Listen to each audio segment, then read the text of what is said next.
Hi అండి, welcome to Radha's cuisine. ఈరోజు మనం చికెన్ బిర్యానీలోకి సైడ్ డిష్గా ఉపయోగపడే చికెన్ దాల్చా ఎలా తయారు చేయాలో చూద్దాం. ఈ చికెన్ దాల్చా చికెన్ బిర్యానీలోకే కాదండి, వెజ్ బిర్యానీలోకి, ప్లెయిన్ రైస్లో కూడా చాలా బాగుంటుంది. దీన్ని చాలా ఈజీగా ఫాస్ట్గా ప్రిపేర్ చేసేసుకోవచ్చు.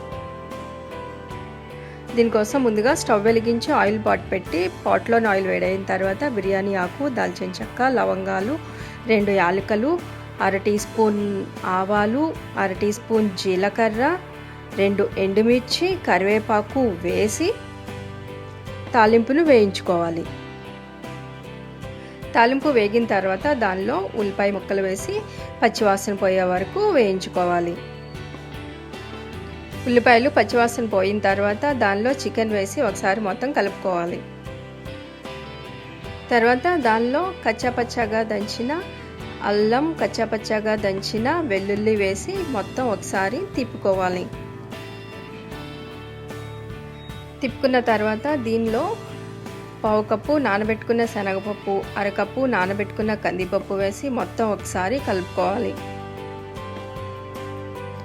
పప్పులన్నీ మొత్తం కలిసేట్టు కలుపుకున్న తర్వాత దానిలో పచ్చిమిర్చి, ఆనపకాయ ముక్కలు అంటే సొరకాయ ముక్కలు, ములక్కాయ ముక్కలు, టమాటా ముక్కలు, వంకాయ ముక్కలు, పుదీనా, కొత్తిమీర వేసి మొత్తం బాగా ఒకసారి కలుపుకొని తర్వాత దానిలో ఒక చిటికెడు పసుపు, 1 టీ స్పూన్ కారం వేసి మొత్తం బాగా కలుపుకోవాలి.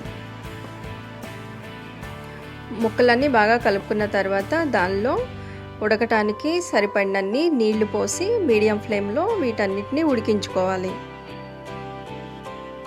దీనిలో ధనియాల పౌడర్ కానీ, జీలకర్ర పౌడర్ కానీ, గరం మసాలా పౌడర్ కానీ ఏమీ వేయకూడదండి. తాలింపులో వేసుకున్న హోల్ గరం మసాలా సరిపోతుంది. వీటిపై మూత పెట్టి ఉడికించుకుంటూ మధ్య మధ్యలో ఒకసారి మూత తీసి వాటన్నిటిని ఒకసారి కలుపుకొని దానిలోని చికెన్ పప్పులు మెత్తగా ఉడికే వరకు ఉడికించుకోవాలి. చికెన్ పప్పులు ఉడికిన తర్వాత దానిలో రుచికి తగినంత ఉప్పు, ఐస్ క్యూబ్స్లా చేసుకున్న మామిడికాయ తురుమును వేసి మొత్తం కలుపుకోవాలి. మీరు మామిడి తురుముకు బదులు మామిడికాయ పౌడర్ కానీ, చింతపండు కానీ వాడుకోవచ్చు. మామిడి తురుము వేసి 5 నిమిషాలు ఉడికించిన తర్వాత స్టవ్ ఆఫ్ చేసి సర్వ్ చేసేసుకోవటమే. అంతేనండి, ఎంతో ఈజీగా, క్విక్గా చికెన్ దాల్చా రెడీ అయిపోయింది. ఈ రెసిపీ మీకు నచ్చినట్లయితే లైక్ చేయండి, షేర్ చేయండి, సబ్స్క్రైబ్ చేయండి.